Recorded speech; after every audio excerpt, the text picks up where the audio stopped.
सगळे लोक जागे आहेत का पाहूया आपण एकदा शिवछत्रपतींचा जय जयकार करून आपण व्याख्यानाला सुरुवात करू. बघू आवाज कोणाचा मोठा येतोय. या सांगलीकरांचा मोठा येतो की माझ्या औंधच्या आयटी मधील सगळ्या स्टुडंटचा मोठा येतो मला पाहायचा आहे.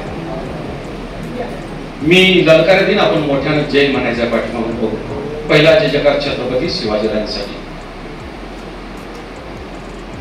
महाराज प्रौढ प्रताप पुरंदर क्षत्रिय कुलावतंस सिंहासनाधीश्वर महाराजाधिराज राजे शिवछत्रपती की जय.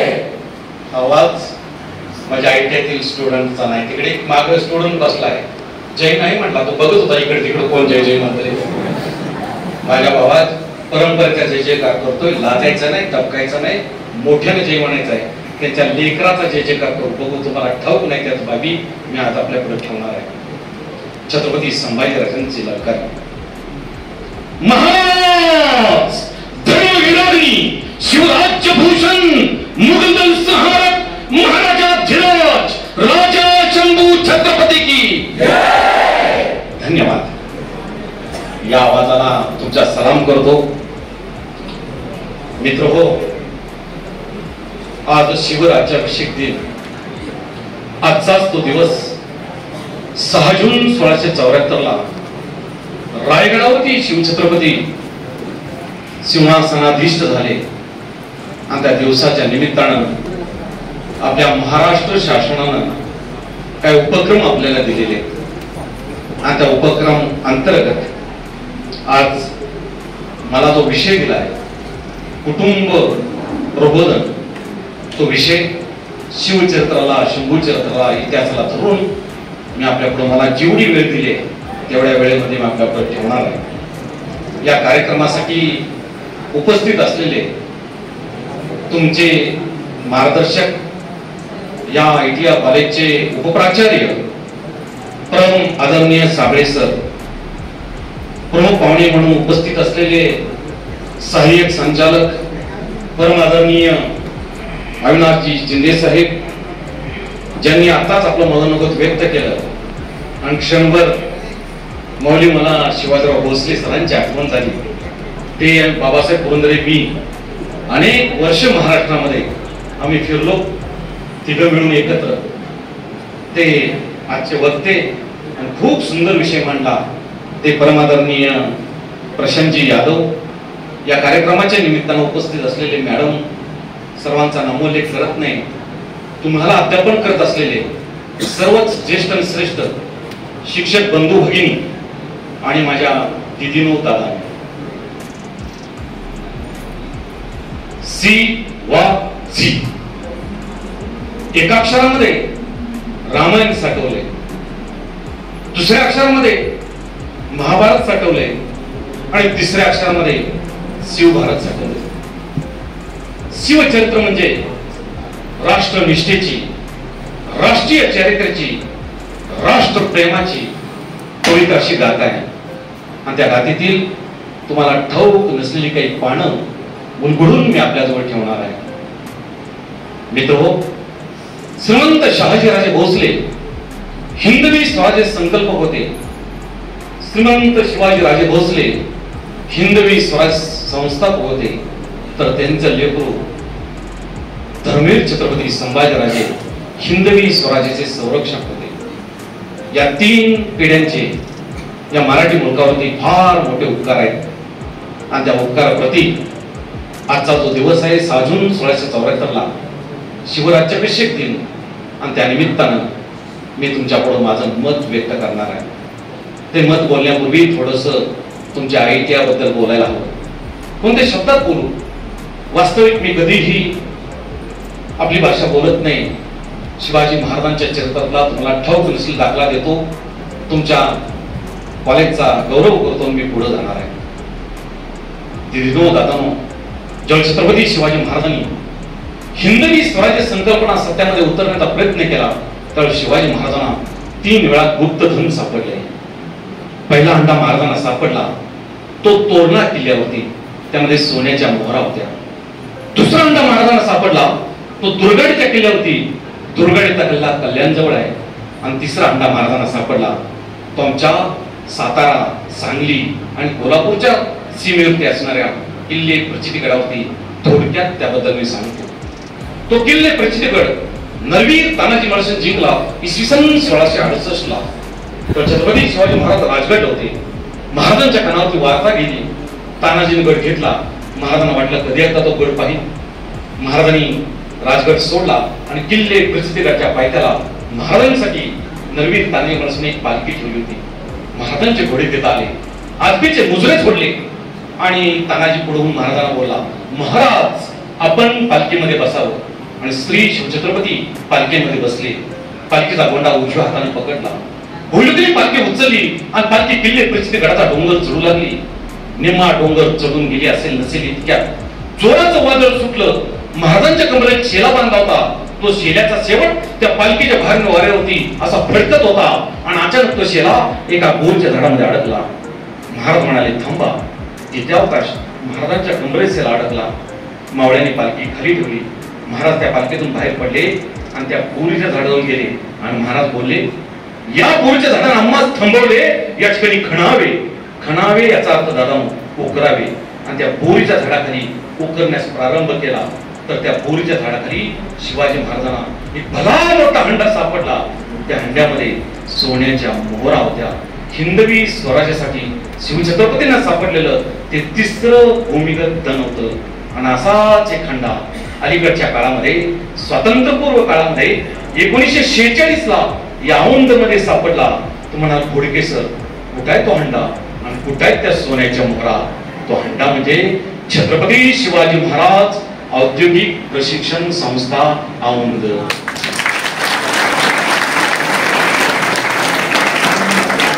आपण फार भाग्यवान आहात.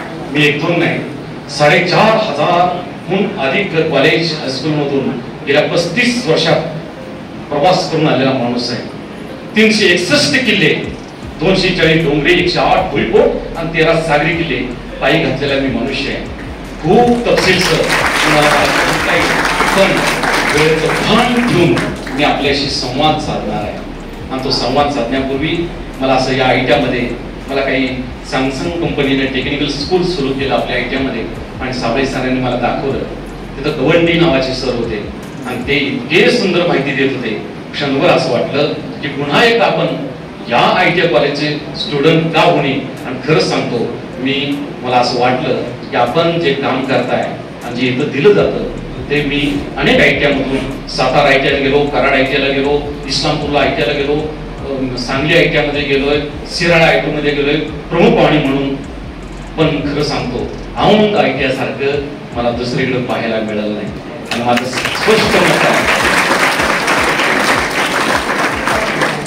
Aundh ITI nothing but it is the heartbeat of industry असं माझं स्पष्ट मत आहे. आणि मला असं सांगितलं त्यांनी की Arun Ghodke sir electrical engineer. हो, मी कराड इंजिनिअरिंगचा 1990चा टॉपरचा विद्यार्थी आहे. तर मला त्यावेळेला माझ्या प्रोफेसरने शिकवलं होतं ट्रान्सफॉर्मरचं प्रिन्सिपल आजही माझ्या स्मरणात आहे. ते त्यांनी सांगितलं होतं, transformer is that piece of apparatus which converts electrical energy in one winding into another winding without change in frequency. There is no electrical connection between these two windings. Then how it is possible? It is possible because there is a mutual induction. Transformer मध्ये 2 winding असतात. त्याला primary winding, secondary winding म्हणतात.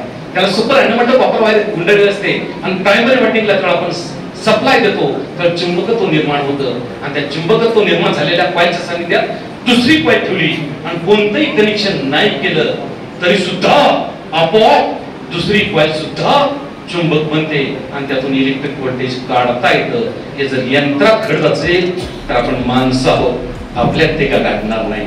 तुम्हाला जो सहवास लाभलाय ना तो चांगल्या शिक्षकांचा आणि लाभलेला आहे. आणि इंग्लिश मध्ये फार सुंदर सुभाषित आहे, success of your life depends upon the quality of your thoughts but quality of your thoughts depends upon the people who are meet in our life. जीवनाचे यशस्वी पण हे आपल्या विचारात राहून नसतं आणि तुमचे विचार आपण ज्या लोकांच्या सानिध्यात राहतो त्यावरती राहून असतात. आणि बाळांनो तुम्ही फार भाग्यवान आहात, तुम्हाला सानिध्य लाभलं त्या आदरणीय साबळे सरांचं आणि पाठीमागे शिकवत असलेले तुम्हाला जे शिक्षक आहेत आपल्यासारखं भाग्यवान आपणच आहात. आणि अशा एका सुंदर क्षणी मला आपल्यापुढं संवाद साधायचा आहे. आज मी जे बोलणार आहे 100% सांगतो, असे एक दोन नाही, शेकडो प्रसंग मी स्वतः संशोधित केलेले अस्सल कागदपत्र 350 वर्षापूर्वीची त्यांची मी शोधलेली आहे. आणि त्या संशोधन मंडळामध्ये अरुण घोडके नाव सांगितलं की त्यांच्या लक्षात येतं. आणि आपण 1-2 दिवस नाही 35 वर्ष इलेक्ट्रिकल इंजिनियर असून सुद्धा शिवाजी महाराजांचं कार्य करतोय. आपला दिवस दररोज चालवतो. माझ्या दिदीनो दादोनो पहाटे 4ला शिवाजी महाराजांच्या पुढे बसतो, पेन घेतो, एक कोरं पान घेतो आणि भरभर भरभर भरभर भरभर काय सुचतं कोणास ठाऊक 3 पानं घेतो, मोबाईल काढतो, ऑडिओ क्लिप करतो आणि माझे 610 रुपये सकाळी 4:30 ते 6:30 2 तास दररोज एकही दिवस खंड न पडता मी 28 ऑक्टोबर 2014 पासून पहाटेची 710 ग्रुपला ऑडिओ क्लिप पाठवतो. उद्यापासून ती क्लिप तुम्हा बसलेल्या सगळ्यांना ऐकायला येईल. जाताना मी तुमचा माझा नंबर देईल आणि ते विनामूल्य असेल. आणि हे उपक्रम 1-2 दिवस नाही, सलग 11 दिवस 11 वर्ष 11 दिवस हा उपक्रम करणारा महाराष्ट्रातला मी एकटा आहे. उद्या सूर्य उभायचा थांबेल तर शिवाजी महाराजांची क्लिप येणार. मी सकाळी तुमच्याकडे निघालोय, पहाटे 2:30ला आंघोळ केली आहे, 3ला मी गाडीत बसलोय आणि इथं मी पोहोचलोय. आणि आताही माझा प्रवास पुन्हा सांगलीकडे आहे, पुन्हा बेळगावला आहे, सुरू आहे प्रवास. माझ्याबद्दल अहंकाराचा वारा नलोदरा जसा, माझे विष्णू जसा भाविक अशी. माझ्याबद्दल आपल्याबद्दल स्वतःबद्दल सांगू नये. मला जो विषय दिला आहे परमादरणीय साबळे सरांशी खूप मोठा विषय आहे. खरं सांगू का, याशिवाय आम्ही ठरवलं आणि आपण ऐकायचं ठरवलं तर किमान 2-2 तासाची 3 व्याख्यानं तर सहज होतील.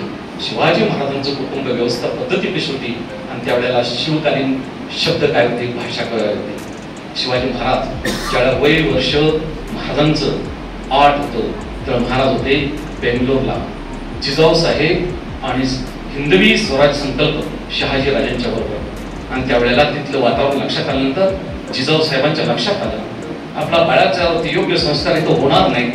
आणि म्हणून त्यांनी त्यांना घेऊन आल्या, पतिराजांची परवानगी घेतली आणि त्या घेऊन आल्या त्या हम्पीला.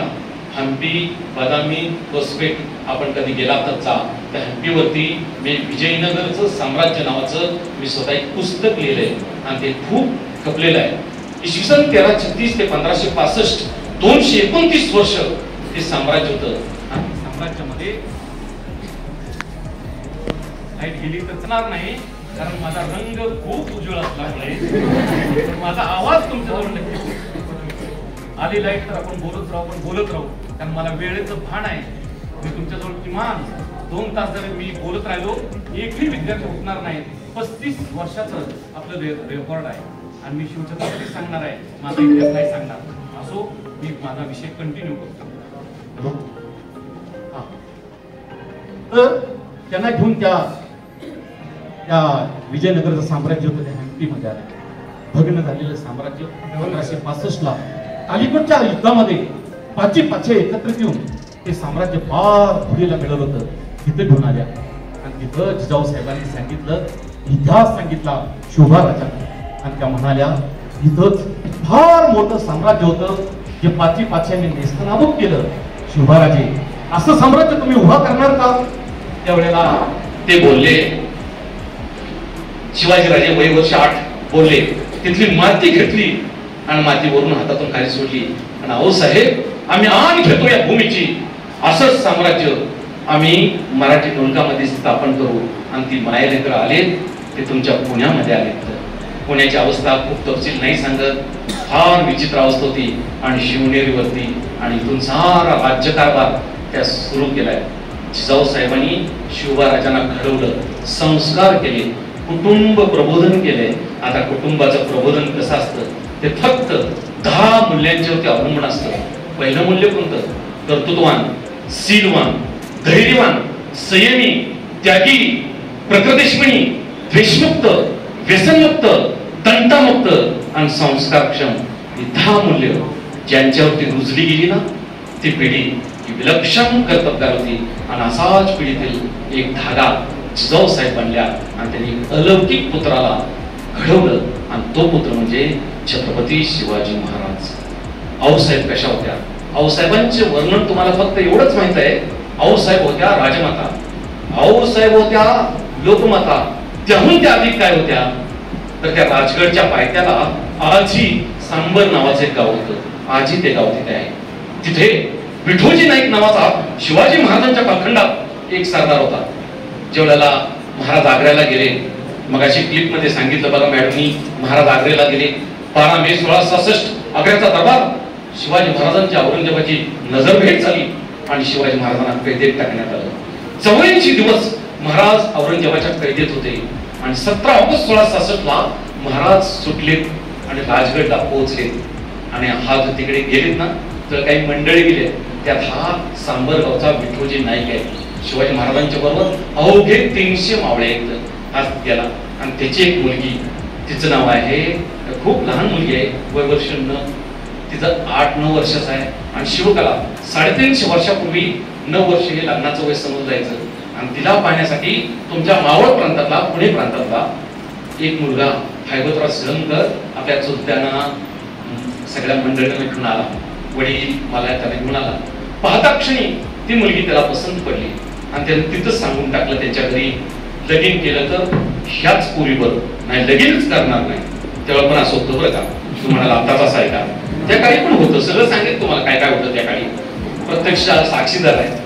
तर त्याच्या चुलत्यांनी काकाने सांगितलं बाप थांब, त्या मुलीचा बाप इथं नाही, तो महाराजांच्यावर आग्र्याला गेलाय, तो परत आल्यानंतर आम्ही बोलणी करतो, तुझं लग्न लावून देतो. त्याची समजूत काढली, त्या तुमच्या मावळ प्रांतात घेऊन आली. इकडे 17 ऑगस्ट 1666 ला महाराज आग्र्याहून सुटले, राजगडला पोहोचले. महाराजांची जी मंडळी आली त्यामध्ये विठोजी नाईक सुद्धा आला. त्यानं घरामध्ये पाऊल टाकलं.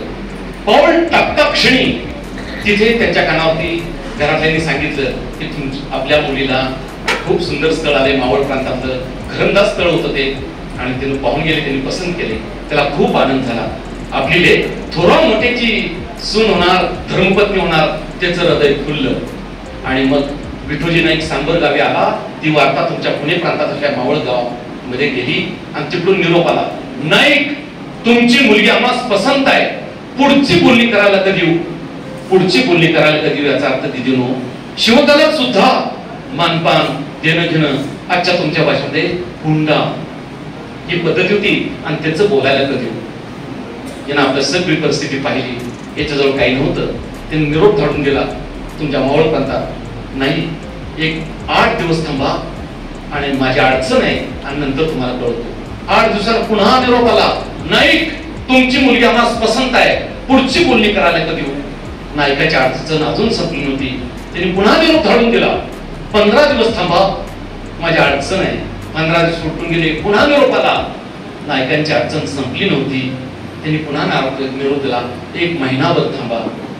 या हैबतराव सहनकर मातब्बर घराणं होतं मावळ प्रांतातलं, त्याच्या लक्षात आलं या विठोजी नाईकाला आपली लेक आमच्या घरात द्यायची नाही म्हणून तो टोलवा टोलवी करतोय. ती मंडळी उठली आणि तडक राजगडला गेली. राजगडच्या राजसभेवरती जिजाऊ साहेब सदरती बसल्या होत्या आणि मंडळी गेली, आदबीचे मुजरे चढले आणि ते म्हणाले, भाऊ साहेब एक अर्जी होती. आई साहेब म्हणाले बोला. तो विठोजी नाईक सांबारगावचा, बरं मग त्याची लेक नक्षत्रवाणी, बरं मग ते आमच्या हैबतरावास पसंत आहे, बरं मग तो टोलवा टोली करतोय, अडचण आहे असं सांगतो. आई विचार करू लागली, इतकं चांगलं स्थळ विठोजीच्या लेकीला आलंय आणि तो का बरं नाही म्हणत असेल. आई म्हणते तुम्ही थांबा, भोजन करा, तुम्ही निघून जा, मी यामध्ये लक्ष घालते. त्या मंडळीने भोजन केलं, राजगडून मावळ प्रांतात निघून आले आणि आईने ताबडतोब सांबर गावी निरोप धाडून दिला, विठोजी नाईक जर बसला असेल आपण भोजनाला, हा धुयाला राजगडला या. तो निरोप त्याच्या कानावरती पडला. तो धावतच घोड्यावरून जिजाऊ साहेबांच्या पुढे उभा राहिला, मुजरा करून म्हणाला, अहो साहेब हुकूम व्हावा. तर आई म्हणते, विठोजी लेकीचं लगीन काढलेच वाटतं. विठोजी म्हणाला, होय अहो साहेब लेकीचं लगीन काढलंय. तर आई म्हणते, विठोजी कोणत्या घराण्याशी सोयरी करतोयस. तर तो म्हणतो, अहो साहेब शिळंकर घराण्यात द्यायची म्हणतोय. तर आई म्हणते, विठोजी तुझी लेक नक्षत्रवाणी आहे असं आम्ही ऐकलं. आता कुठला बाप म्हणाल माझी पोर नक्षत्रवाणी आहे. त्याचं हृदय फुललं. तो म्हणाला, होय अहो साहेब वाडी वस्तूची सारी माणसं म्हणतायत माझी पोर नक्षत्रवाणी आहे. तर आई म्हणते, विठू तुझी अडचण संपली की नाही अजून. अडचण हा शब्द आईच्या कानावरती गेला. त्या विठूजीला कळालं, त्याच्या लक्षात आलं. त्याने एकदम आऊसाहेबांच्या पायाजवळ डोकं टेकलं आणि कागदपत्रामध्ये नोंद सापडली. डोई घासू लागला, डोकं घासू लागला आणि म्हणू लागला, आऊसाहेब काय करू, माझी पोर नक्षत्रवाणी आहे, श्रीलंकर घराण्यात द्यायची म्हणतोय, पण आऊसाहेब काय करू, माझ्या लेकीच्या बासिंगाला दोरा अपुरा पडतोय, माझ्या लेकीच्या बासिंगाला दोरा अपुरा पडतोय. लेकीच्या बासिंगाला दोरा अपुरा पडतोय याचा अर्थ दिदीनो दादानो, त्या लग्नात काही मानपान करायचे ना, ते करायला माझ्याकडे काही नाहीच. आईच्या लक्षात आलं. आई कशी एक बघा, आईनं विठूला उठवलं, बाजूला उभा केलं. आई रागवले नाहीत, आई संतापली नाही. कागदपत्रामध्ये नोंद सापडली, जिजाऊ साहेब कडाडल्या. आई म्हटली, विठ्ठल मग मी ते का करते, तू माझ्या कानावरती का घातलं नाहीस. तर तो म्हणाला, हो साहेब आम्ही गरीब माणसं, आमची कैफियत आपल्या कानावरती कशी घालावी, माफी असावी. तेवढं ते म्हणतायत, अरे विठू तुझी लेक ती माझी नात नाही का. आणि आई म्हणते, विठू असा सांबर गावी निघून जा, लग्नाचा मोठा मांडव घाल आणि त्या लग्न कार्यासाठी आम्ही स्वतः आणि शिवबाराजे येणार बरं. आणि आईनं टाळी वाजवली. तिथं बाळादेव चिटणीस स्वीय साहेब होते जिजाऊ साहेबांचे, ते आतवीनं पुढे आले. आणि आऊसाहेब म्हणतात, चिटणीस विठूच्या लेकीचं लगीन ते माझ्या नातीचं लगीन समजणे, सारी तजवीज माझ्या खाजगीतून करणे. विठू येणे येणे म्हणजे जा. विठू रडत रडत रडत सांबर गावी निघून गेला. लग्नाचा मोठा मांडव घातला आणि त्या लग्न कार्यासाठी स्वतः जिजाऊ साहेब आणि शिवबाराजे लग्न कार्यास उपस्थित होते. एवढंच नव्हे, त्या लग्न कार्याचा सारा खर्च जिजाऊ साहेबांनी उचलला. आणि म्हणून जिजाऊ साहेब या राजमाता होत्या, लोकमाता होत्या, त्याहून त्या अधिक स्वराज्य माता होत्या. स्वराज्यातल्या हरेक मावळ्याला असं वाटायचं, आपली आई आहे ना तिथं राजगडावरती बसलेली, त्या युद्धात मारले गेलो तर चालेल, आपला संसार नाही उघड्यावरती पडणार. जिजाऊंचं जे स्वराज्य होतं हे कुटुंब प्रमुख होत्या आणि त्या कुटुंबाचं प्रबोधन ते वेगळ्या पद्धतीने करत असायच्या. त्यात उत्तम सापडतो. म्हणून हरेक मावळा राजांच्या पुढे यायचा, एका हातात निखारा आणि दुसऱ्या हातात तुळशीपत्र ते घेऊन राजाच्या पुढे उभा राहायचा आणि म्हणायचा, सांगा राजा सांगा, याचं घरादारात काय ठेवू, निखारा ठेवू की तुळशीपत्र ठेवू, तुम्ही सांगा ते ठेवी. मग कोण 12 जुलै 1660 किल्ले पन्हाळगड, 2 पालख्या विशाळगडाच्या रोखाने निघाल्या. एका पालखीमध्ये शिवाजी महाराजांचा वेश परिधान करून एक मावळा बसला होता. त्या मावळ्याला माहित होतं काही क्षणात आपली गर्दन बाजूला होणार आहे.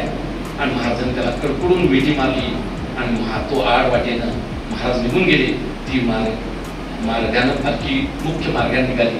सिद्धी जोहरच होता, होय सिद्धी मसूद नदी पालखी फिरली, परत वळवली. आणि इथेच म्हणजे पहिलं बलिदान घडलं. त्यावेळेला तो निघण्यापूर्वी म्हणाला होता, राज लाख मेले तर चालतील, लाखाचा पोशिंदा धरला पाहिजे. राज आपण पुढे जाणार. पुढचा दिवस 13 जुलै इसवी सन 1660 इथेच पटला बांधखिंडीच्या बाजीप्रभूंच्या छातीचा, पर दिमाग नाहरला जातीचा. आठवण येता अजून येतो खिंडीचा दाखवून गळा, विशाळगडाच्या विशाळ थाली खुले रक्तचंदनी टिळा. हर मादेवकर हिरडस मळ्यातील 300 मावळे, बाजीप्रभू देशपांडे, फुलाजी प्रभू देशपांडे या 2 भावंडांनी ती घोडकिंड, ती गजापूरची खिंड आपल्या रक्तानं पावन केली. म्हणून ती त्याचा पावनखिंड झाली. मुरारबाजी करिकारांची, पुरंदर वरदयाची, सुकली कुठली दैवत नुरली धर्माच्या धोते राजाची, या झेंड्याचे आव्हान महादेव हर बोला. हर महादेवकर मुरारबाजी पुरंदरवरती पडले. तानाजी तो वीरच मोठा, लढता लढता पडला पट्टा, तर नाही धीरच सोडणार, चाकर शिवबाचं होणार. हर महादेवकर नरवी तानाजी मालसरे 4 फेब्रुवारी इसवी सन 1670 किल्ले कोंढाण्यावरती धरतीत पडले. अहो 24 फेब्रुवारी 1674 म्यानात मुसळे तलवारीची पात, वेळात मराठे वीर दौडले सात, ते फिरता वाचूस डोळे किंचित ओले, रिकिबीत टाकले पाय झेलले पाले, उसळले धुळीचे मेघ सात निमिषात, वेळात मराठे वीर दौडले सात. आश्चर्य मुग्ध टाकून मागुती सेना, अपमान बुजुन्या सात कोणी माना, छंगीत सिरले थेट भेट गनिमांना, कोसळल्या उडका जळत सात दर्यात, वेळात मराठे वीर दौडले सात. खालून आगवर आग आग बाजूनी, संसेर उसळली शस्त्र क्रूर इमानी, गर्दीत लोकले जीव सातते मानी, खग सात जाळाले अभिमानी, वनव्यात वेळात मराठी वीर दौडले सात. शेवटचं कडवं आहे ना, काळजात करून ठेवा. तो लेखक लिहितो, कवी लिहितो, दगडावर दिसते अजून तेथील टाचा, ओढ्यात तरंगे अजून रंग रक्ताचा, क्षितिजार उठतो अजून मेघ मातीचा, अद्याप विराणी कुणी वाऱ्यावर गात, वेळात मराठी वीर दौडले सात. ते सात वीर, त्यांचं एकाचं नाव तुम्हाला फक्त माहित आहे, प्रतापराव गुजर. ते सहा कोण? ते सहा लोक पहिली यादी या महाराष्ट्राला, या इतिहासाला पहिल्यांदा कोणी दिली असेल? माझ्या दिदीनो दादानो, या खुळ्या माणसानं दिली. पहिलं नाव आहे, 27 वर्ष पूर्ण झाली. पहिलं नाव विठोजी शिंदे, विसुजी बल्लाळ, विठ्ठल पिंजरात्रे, दीपाजी रातराव, सिद्धी हिलाल, मुस्लिम आहे कृष्णाजी राव आणि राव प्रतापराव गुजर. या सात वीरांनी ती नेसरीची खिंड आपल्या रक्तानं पावन केली. मराठ्यांच्या इतिहासामध्ये रक्तानं पावन झालेली कोल्हापूर जिल्ह्यातली ही दुसरी खिंड होती, ती नेसरीची खिंड. अशी माणसं घडवली. शिवाजी महाराजांचं स्वराज्य हे कुटुंब होतं आणि त्या कुटुंब प्रमुख होत्या जिजाऊ साहेब शिवाजीराजे. शिवाजीराजेंची कुटुंब व्यवस्था काय होती? कधी आपण गेलात तर जात रायगड. रायगड राजधानी शिवाजी महाराजांनी का केली? शिवाजी महाराजांच्या शब्दात सांगतो, राजा खासा जाऊन पाहता गड बहुत चोट, चौतर्फा शिवकडे, प्रचंड काळी कड्यावरती गवत उगवत नाही. देवगिरी पृथ्वीचा गड चोपट करा, उंच न थोटका, रायगड ठसवून उंच. राजा बहुत संतुष्ट झाला आणि बोलिला, तख्तास गड हाच करावा, म्हणून रायगड निवडला.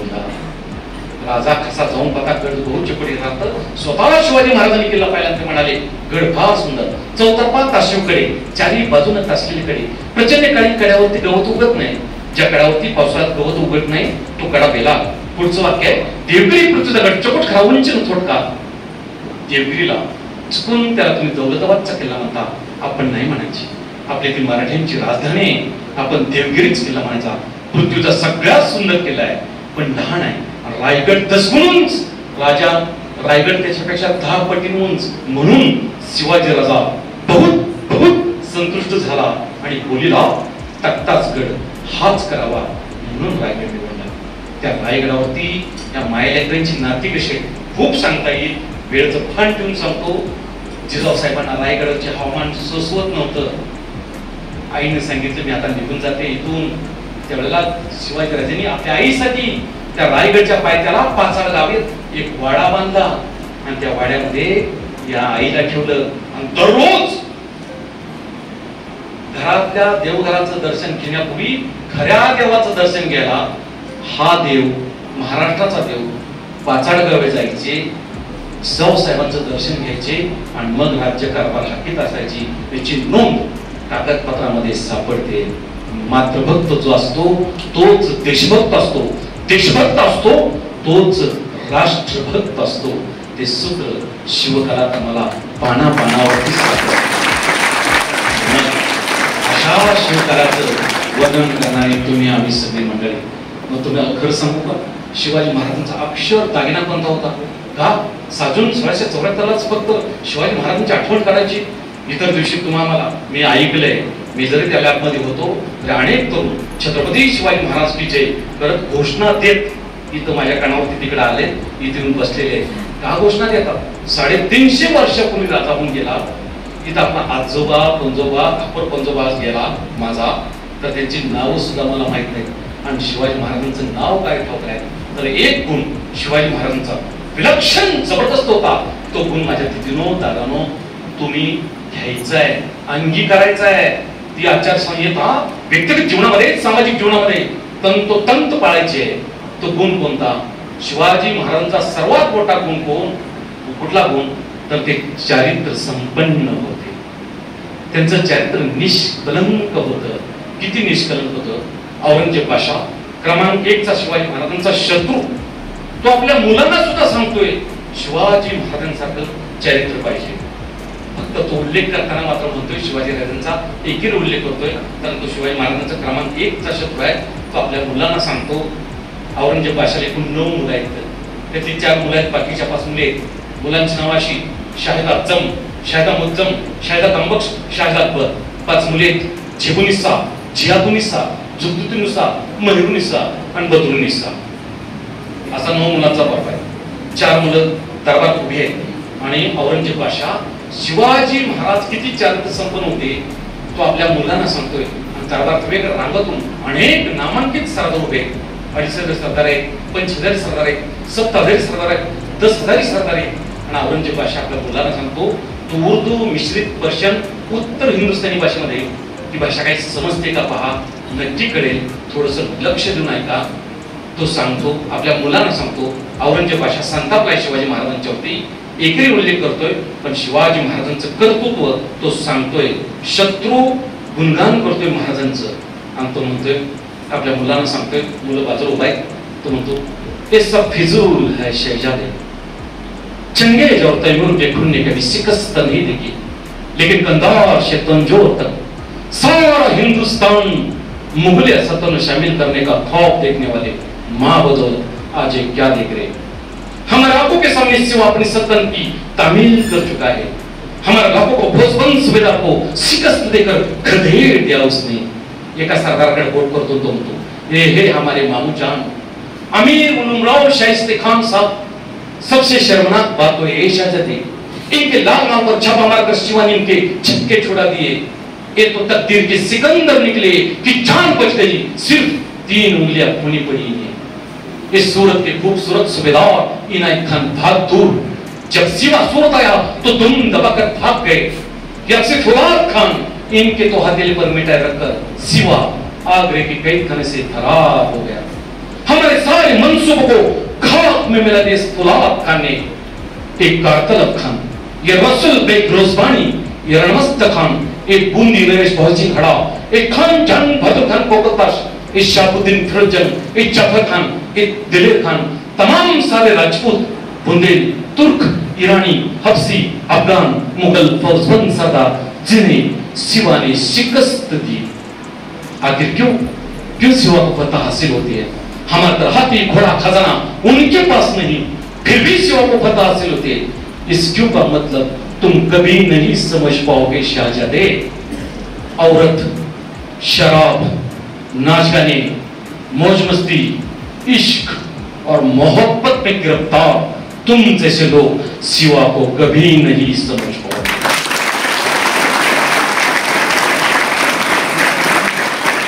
सिवा ने अपनी मजबूत किले बनाई, अपनी फौज और असबाब बढ़ाई. उससे भी कई ज्यादा मजबूत जमीर के लोग तैयार किए उन्होंने. हमने उन्हें कई बार लाखों का जगह का लालच दिया, लेकिन उन जाबाज मर्दों ने उस पर थूक दिया. आज हम दुनिया की हर चीज खरीद सकते हैं, लेकिन सिवा के उन पुकार खदियों ने उन्हें बिकने नहीं दिया. वे बिकते नहीं, वे रुकते नहीं, वे थकते नहीं और वे झुकते भी नहीं. सिवा खा है, चालाक है, दगाबाज है, नमकूल है, मक्कार है, मगरूर है, हाँ है, लेकिन उसका चाल चलन आज भी दूध की तरह साफ और सूरज की तरह चमकदार है. सिवा औरत और फकीर को इज्जत करता है, वसीले उसकी इज्जत और शोहरत बुलंद है और सरोटा मीनार की तरह आसमान को छू रही है. इसमें कोई शक नहीं शहजादे. हम खुश नसीब है, हमें दुश्मन भी मिला तो सिवा जैसा. शहजादे, कुछ सीखना है तो सिवा का चाल चलन सीखो, शिवा का चाल चलन सीखो. औरंगजेबाच्या 4 इतिहासकारांनी त्यावेळी लिहून ठेवले. त्यांची नावं सांगतो. एकाचं नाव आहे मोहम्मद असीम काफी खान, दुसऱ्याचं नाव आहे साकी मुस्तैद खान, तिसऱ्याचं नाव आहे भीमसेन सक्सेना आणि चौथ्याचं नाव आहे ईश्वरदास नागर. या चौघांनी लिहून ठेवले, म्हणूनच मी तुम्हाला सांगू शकतो. अशा अनेक घटना सांगता येतील. मग तुम्हाला कोळके सर, आत्ताची परिस्थिती कशी आहे? आत्ताचं कुटुंब आमचं कसं आहे, आपलं कुटुंब खरं सांगू का, मुलांसाठी पैसे खर्च करतात पालक, जणू भविष्यामध्ये त्यांना ATM कार्ड बनवतात, पण त्यांच्या हे लक्षात येत नाही भविष्यामध्ये आपण ज्यावेळी म्हातार होऊ तर ते आपले आधार कार्ड बनणार नाहीत. हे माहीत असून सुद्धा काही मंडळी खूप करतात. आणि खरं सांगू का, तुमचं अशी धारणा आहे सगळं काय पैशानं होतं. खरं सांगू का, मोठे पण मिळतं ते पैशानं नाही मिळत, ते मिळतं ते कर्तबगारीवर मिळतं. आणि आपल्याला आपली कर्तबगारी भविष्यात जाऊन सिद्ध करायचे. आणि खरं सांगतो माझ्या दिदीनो दादानो, आयुष्यात काही जमलं नाही तर एक गोष्ट करा, आपल्या आई बाबांना कधीही अंतर देऊ नका, कधी अंतर देऊ नका. माझ्या इस्लामपूरमध्ये आता आडनाव सांगत नाही, कारण पाठीमागे जे बसलेत लोक ना त्यांना खासगीत मी पुण्यात बोलेल, कारण त्यांचा मित्र तो निघेल कदाचित. सत्य घटना सांगतो, अत्यंत उच्च व्यक्ती, उच्च शिक्षित तिघजण भाऊ होते सख्खे इस्लामपूरमध्ये. एक पाटबंधाऱ्या खात्यामध्ये सर क्लास 1 अधिकारी होता, एक वीज मंडळामध्ये कनिष्ठ सहाय्यक इंजिनियर होता, आणि एक जण LIC मध्ये मॅनेजर होता. 3 भाऊ. आई म्हातारी आई थकलेली आहे, आणि ती म्हातारी आपल्या थोरल्या मुलाकडे राहत होती जे पाटबंधारा खात्यामध्ये क्लास 1 अधिकारी होते.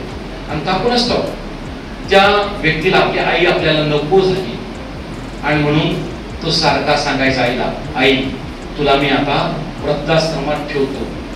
आई रडायची घरातल्या आसपासच्या घरी जाऊन आणि म्हणायची, सांगा की माझ्या लेकाला, माझ्या पोराला, त्याला मी हाताचा पाळणा करून लहानाचं मोठं केलंय, माझे पतिराज निघून गेलेत आणि माझं वय आता 80 आहे, आणि तो म्हणतोय तुला वृद्धाश्रमात ठेवणार, तुम्ही सांगा ना.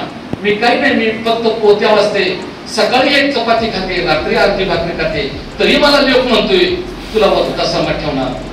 मुलगा ऐकायला गावाला तयार नव्हता. मुलाने त्याला आईला उचललं, त्या दोघांना फोन केले. ते 2 भाई म्हणजे आम्हाला काय आमची आई नको, कुठे ठेवायची, लातूर मध्ये असणाऱ्या वृद्धाश्रमात ठेवली. पुढं 4 महिन्यात त्या आईनं अन्न त्याग केला आणि ती आई निघून गेली. त्यावेळेला आई तिकडे वृद्धाश्रमात जात होती, त्यावेळेला याचं लहान मुलगा, क्लास 1 अधिकाऱ्याचा लहान मुलगा, 8 वर्षाचा मुलगा, त्याने मिठी मारली आजीला. तो म्हणा, आजी तू जाऊ नकोस, कारण नातू तुझ्यावरची शाई असते हो, नातवाचं आजीचं नातं काय असतं काय सांगू तुम्हाला, तू जाऊ नकोस. ती रडत रडत लातूरला गेली, ती परत आलीच नाही. तो मुलगा मोठा झाला, पुण्यातल्या एका मोठ्या कंपनीत सध्या तो मॅनेजर म्हणून काम करतोय, फार मोठ्या कंपनीमध्ये. आणि मग पुढे दिवस पालटले, याचा स्वभाव वाढत गेला. हा रिटायर झाला क्लास 1 अधिकारी. आईला तिकडे वारली, तिकडे गेला पण नाही. याची बायको याच्या वैतागानं सोडून या मुलाकडे पुण्यात येऊन राहिली. या क्लास इकडे राहिल्यानंतर मुलगा मोठा झाला, आणि इकडे आई इकडे राहिल्यानंतर पुन्हा काही दिवसानं तो बाप मुलाकडे आला. बाप दारात आल्यानंतर मुलग्यानं बापाला दारात नाही घेतलं. मुलगा एक वाक्य बोलला, तुम्ही तुमच्या आईला सांभाळ नाही बाबा, आता मी तुम्हाला नाही सांभाळणार. त्यावेळेस खाड तिचं डोळं उघडलं, त्याला आत नाही घेतलं. तो सातारला गेला. सातारच्या वृद्धाश्रमात त्यानं स्वतःला तिथं वाहून घेतलं. पॅरालिसिस झाला आणि पुढं त्याचं निधन झालं. त्यानं त्या पुण्यातल्या मुलाला आजीला सांभाळला नाही म्हणून वडिलांना तो बघायला सुद्धा गेला नाही. त्याने चेक पाठवून दिला आणि सांगितलं, जे काही क्रियाकर्म आहेत ना ते तुम्ही उरकून घ्या, मला याला वेळ नाही. मला सांगायचं आहे, कर्माचा सिद्धांत आहे माझ्या दिदीनो दादानो, जे तुम्ही पेराल तेच पुढं आयुष्यात उगवेल. आणि तुम्हाला हाच संदेश द्यायचा आहे. असे 1-2 नाही, वेळचं मला भान म्हणजे मला वेळ अपुरी आहे. शेकडो प्रसंग, भले भले इतिहासकार सांगणार नाही, ते तुम्हाला या शिवचरित्रातले या संबंधित सांगू शकतो. एवढं परमेश्वरानं मला भाग भांडवल दिले आणि तेवढा माझा अभ्यास आहे. पण अशी घटना या महाराष्ट्रामध्ये नवे इस्लामपूर सारख्या साध्या ग्रामीण भागामध्ये घडलेले. मला तुम्हाला तेच सांगायचं आहे. माझ्या दिदीनो दादानो, आई बाबांना कधी विसरू नका. शिवाजी महाराजांच्या घरात सुद्धा महाराजांच्या नंतर, जिजाऊ साहेबांनंतर काय नातं होतं बघा. 17 जून 1674 राज्याभिषेक झाला, महाराज सिंहासनात विश्व झाले, आणि अवघ्या 12 दिवसानंतर जिजाऊ साहेब निघून गेले. आणि पुन्हा 6 वर्षात या लेकराला आईची ओढ लागली होती म्हणून काय पुन्हा लेकरू सुद्धा 3 एप्रिल 1680 ला निघून गेले. आणि मग ग्रहकलाचा स्फोट कुटुंब जे होतं, जे एकत्रित बांधलं होतं जिजाऊ साहेबांनी आणि शिवाजी राजांनी, त्याचा तिथं स्फोट घडलाय. महत्वाकांक्षा उफळून आली आहे. संभाजीराजांनी 2 गट रचल्यात. दुसरा गट उघडच्यानंतर संभाजीराजांनी चौघांना हत्तीच्या पायदून ठार मारले. अन्नज दत्तो, त्याचा भाऊ समोर दत्तो, हिरोजी प्रथम, या लोकांना बाळाजी चिटणीस, या चौघांना ठार मारले. औंढा गावजवळ परळी जाऊन गाव आहे तुमच्या इकडे, आणि तिथं मारले. आणि तो स्फोट केवळ घरात जबाबदार व्यक्ती नसल्यामुळे घडले. तुम्हाला सांगू, कधी गेला तर जा. सर, आमच्या सांगली जिल्ह्यामध्ये तासगाव तालुक्यामध्ये एक गाव आहे, आणि त्या गावामध्ये आपण कधी गेला तर जरूर जा. त्या गावामध्ये एका कुटुंबामध्ये किती लोक एकत्रित राहिले असतील? एका कुटुंबामध्ये, मी तिथे व्याख्यान झालं, माझं व्याख्यान झालं 8 ते रात्री 10, 2 तास संभाजी महाराजांच्या ती बोललो. पाऊस सुरू झाला, भर पावसात सगळे ऐकत होते. धोधो पाऊस पडत होता. मी भिजून सांगत होतो. हजारो माणसं हलत नव्हती. आणि मला प्रल्हाद पाटील जोडायला म्हणाले, सर भोजन केल्याशिवाय जाऊ नका, आता रात्रीचे 10 वाजले. म्हटलं भोजन काही करणार नाही, पण तुझ्या घरी येऊन जाईल. घरी गेलो, भोजन केलं. तर तिथे कृष्णा आबा नावाचे ग्रस्त आहेत, आजी ते ग्रस्त आहेत, गावचे सरपंच आहेत. ते म्हणाले, घोडके सर, आमच्या घरात किती लोक एकत्रित आहेत? आम्ही 4 पिढ्या एकत्रित राहतो. आता आमच्या घरात 58 लोक आहेत. त्या लोकांचा फोटो फेसबुकवरती अरुण घोडके गेला. मी त्याच्यावर सबंध लेख लिहिलाय. आता माझ्या वेळाभर मला तुम्हाला तपशील नाही सांगता येतात, सविस्तर वाचा. त्या लोकांचे फोटो बघा. मी आश्चर्यचकित झालो. म्हटलं कसं काय? तर त्यांनी मला सांगितलं, कुटुंब जर एकत्र असेल तर त्याचे फायदे काय होतात. कृष्णा आबा सांगत होते, भाबड्या भाषेत सांगत होते, ग्रामीण भाषेत सांगत होते. ते म्हणजे घोडके सर, कुटुंब एकत्र असल्यामुळे 4 पिढ्यामध्ये, आमच्या 4 पिढ्यामध्ये कोणीही कधीही आत्महत्या केली नाही. कोणीही कधी कुणाचा घटस्फोट झाला नाही. कधीही कुणाचा, अलीकडच्या प्रकरणात लव जिहाद म्हणतात तशी प्रकरणं झाली नाही. कधी आमच्या घरात एकलकोंडेपणा, ज्याला तुम्ही डिप्रेशन म्हणता, तो डिप्रेशन म्हणजे मानसिकदृष्ट्या विकलांग, अशी परिस्थिती आमच्या घरात या क्षणापर्यंत झालं नाही. अशा आणि फायदेही सांगितले, खूप सांगितले फायदे. म्हणजे घोडके सर, एक पाहुणा आला ना, फक्त 1 कप चहा द्यायचा. आणि तुम्ही जर असं खूप ठिकाणी राहिलात ना, एक पाहुणा 8-10 जणांचा ठेवतो, 10 कप चहा पिऊन वाटायला लागतो. जेवण असलं तर त्याहून आधी एक पाहुणा एका कपामध्ये भागतो. आमच्या सगळे एकत्र असल्यामुळं कोणाचं काही दुखत असेल, काय होत असेल, तर ते लोक सगळे एकत्र येऊन बसतात. आणि आम्ही यांच्या एकमेकांना पाहिलं ना, नातवांच्या पासून पुढं 90 वर्षा म्हातारपर्यंत 58 लोक एकत्र बसतो. 58 लोक एका वेळेला जेवतो दररोज संध्याकाळी. मोठी त्यांची बागायची मोठी माणसं आहेत ती. आणि म्हटला, खरं सांगतो घोडके सर, मला दुर्बुद्धी सुचली, काय कुणाच राजकारणात पडलो, गावचा सरपंच झालो. 58 पैकी 57 लोक खूप आनंदित आहेत, मी मात्र अस्वस्थ आहे राजकारणात पडल्यानंतर, असे त्यांनी स्पष्ट मला सांगितलं. ते खरं कधी आपण गेला तर जरूर पाहायचा. त्या गावाचं नाव आहे बोरगाव, तासगाव तालुक्यातील बोरगाव या गावी कृष्णा आबांचं घर आहे. आपण कधी तर नक्की जा आणि त्याला भेट द्या. सांगण्यासारखं खूप आहे. वेळेचं फंड ठेवून मला बोलावं लागते. माझ्या दिदीनो दादा, मग तो म्हणाल, घोडके सर, आज शिवराज्याभिषेक दिन आहे. शिवाजी महाराजांचा शेवट कसा झाला? उदात्त उत्कट आणि उत्तुंग ध्येयासाठी जे माणसं आयुष्यभर जगतात. फार आयुष्य लाभलं नाही राजांना, फक्त 50 वर्षांचं आयुष्य लाभलंय. 19 फेब्रुवारी 1630 ला जन्म आहे आणि 3 एप्रिल 1680 या दिवशी ते निघून गेले. 18,306 दिवस फक्त महाराज जगलेले. त्यातली 15 वर्ष पहिली सोडून द्या, बालपणातली 35 वर्षात त्यांनी राज्यकारभार केला आहे. आणि त्या राज्यकारभारामध्ये अनेक गोष्टी केल्या. तर उदात्त उत्कट उत्तुंग जीवन कसं असतं, तेव्हा महाराजांना लक्षात आलं आपला अंतिम क्षण जवळ आलाय. महाराजांच्या अंगी ताप भरला होता आणि बिचाराला खेळले होते महाराज. वैद्य हकीम मात्रा देत होते, ती मात्रेची मात्रा लागू होत नव्हती. आणि महाराजांच्या लक्षात आलं आपला मुक्काम संपत आलाय.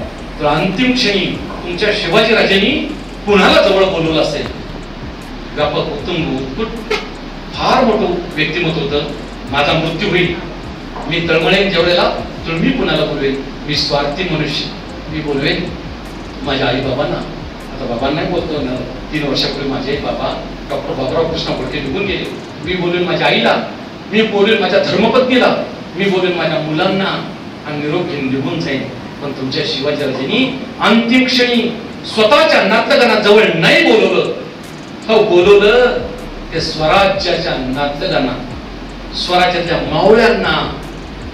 एवढं मोठं कुटुंब होतं महाराजांचं, केवढं प्रबोधन महाराजांनी केलं असेल. एक संघ बांधलेलं होतं.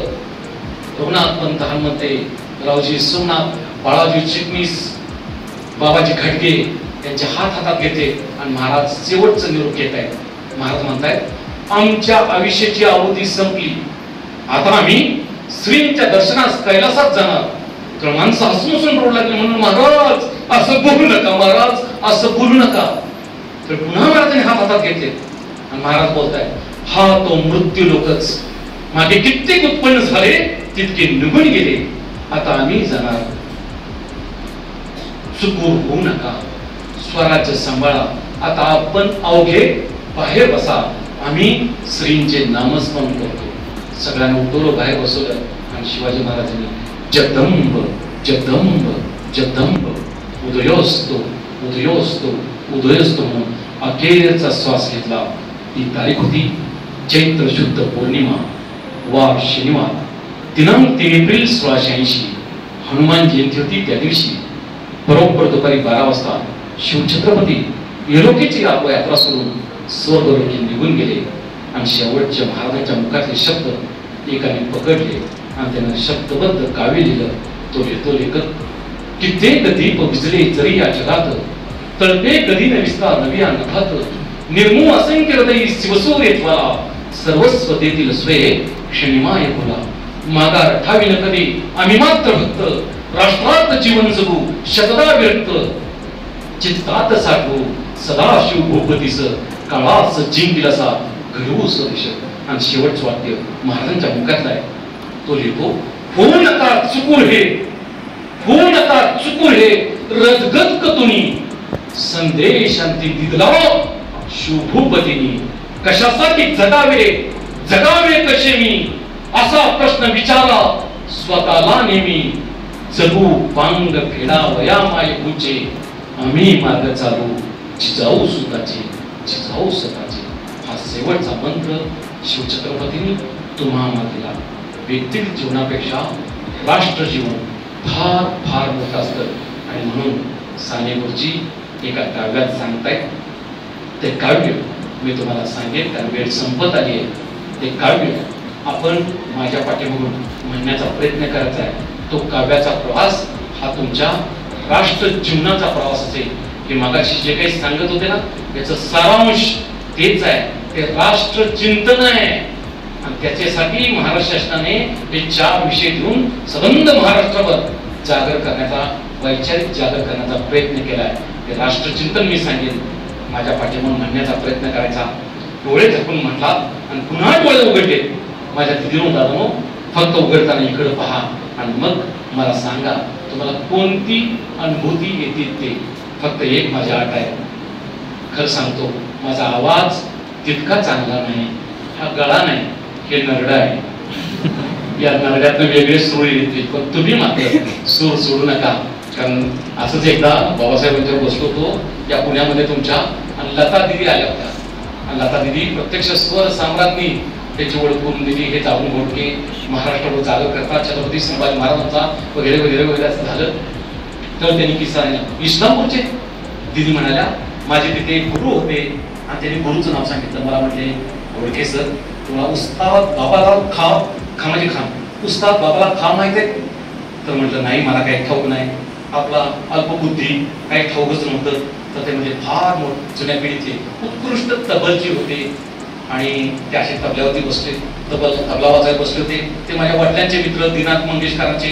दिदी आम्हाला सांगत होते मला बाबासाहेब पुरंदरांना. तर दिदी म्हटल्या एक गाणं आम्ही लक्ष्मण पॅरलरचं टेकवर टेक होतं ते मला ते गाणं काही जमतच नव्हतं. दिदी सांगत होत्या 11 टेक निघून गेले. त्यावेळेला 12वा टेक सुरू झाला तरी सुद्धा ते गाणं जमेना. त्यावेळेला माझ्या या उस्ताद बाबाला खानला तुमच्या इस्लामपूरकरांना राग आला. त्याने त्या म्हणजे तबला ठेवतात त्या खाली चुंबळ असते, गोल असते, त्याला चुंबळ म्हणतात. ती चुंबळ घेतली आणि लाता ती त्यांना फेकून मारली. तर सगळे स्टुडिओतले लोक तिथं आले, त्या पुस्तक बाबाला खाला मारणारच होते, धावून गेले. त्यावेळेला लाता दिदी म्हणाल्या त्याला मारू नका, ते माझ्या वडिलांचे मित्र आहेत, ते माझे काका आहेत, तुम्ही बाजूला सरका. लाता दिदीनं साष्टांग दंडवत घातला, उस्ताद बाबाला खाणला आणि म्हणल्या बाबाजी आता जे मी काही ना एका टेक मध्ये गाणं, आणि त्या एका टेक मध्ये ते गाणं झालं ते शोर चित्रपटातलं. एक प्यार का नगमा है मौजों की रवानी है, जिंदगी और कुछ भी नहीं, तेरी मेरी कहानी है. मला एवढंच सांगायचं तुम्हाला की जे घडलंय ते पुण्यात घडलंय.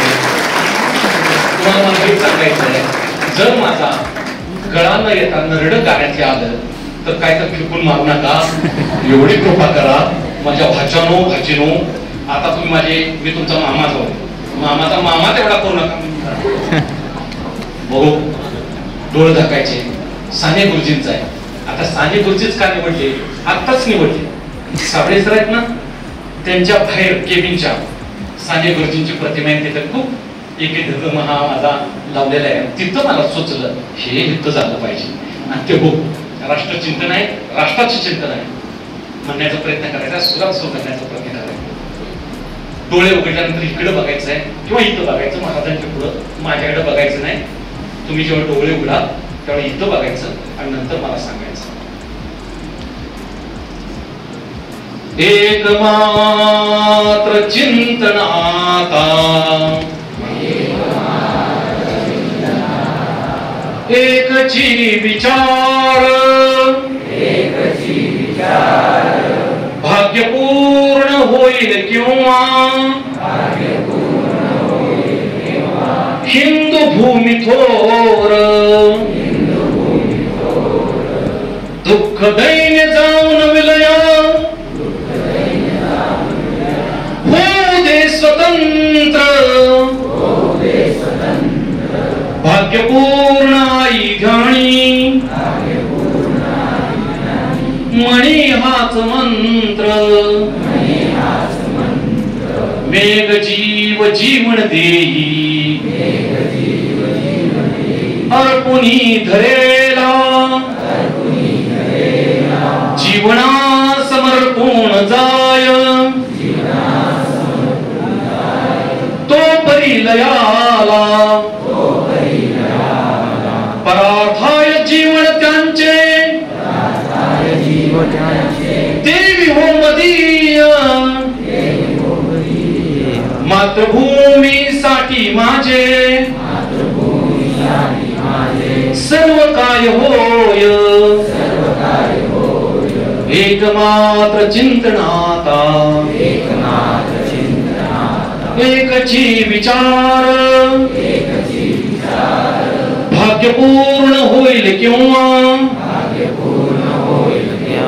हिंदू भूमी थोर, तुझे पवन पावनाई, तुझे पुण्य पाणी, तुझे निळे आकाश किती, स्वच्छ रत्न खाणी, तुझे चंद्र तारे दिसती, किती सुरम्य गोड, तुला नसे साऱ्या जगती, खचित आई जोड, एकमात्र चिंतनाता, एकची विचार,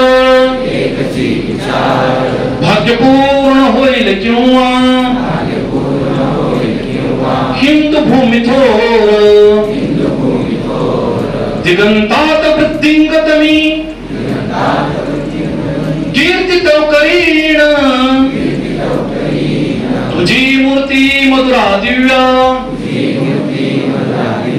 अंतरी धरीन, तुझे नाम संत तोटी, गान गोड कंठी, तुझी भक्ती अतुलाचला, साठवीन पोटी एकमात्र चिंतनाता एकची विचार भाग्यपूर्ण होईल केव्हा हिंदू भूमी थोर शांतपणे डोळे उघडा. शिवछत्रपती जडपा.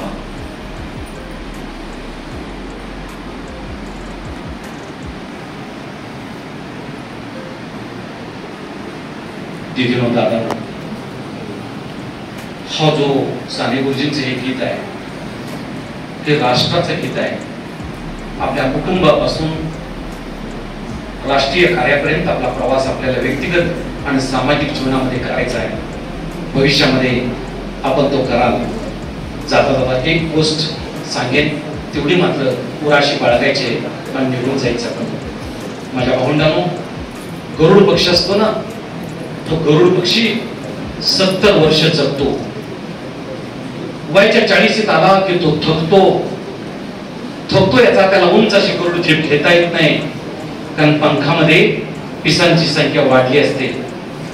दुसरी एक गोष्ट त्याच्या बाबतीत घडते, वयाच्या 40 मध्ये चुकून जर त्यानं उंच गरुड झेप घेतली तर भक्ष पकडू शकत नाही, कारण वय वर्ष 40 झाल्यामुळं त्याची नख आतल्या बाजूला वळलेली असतात.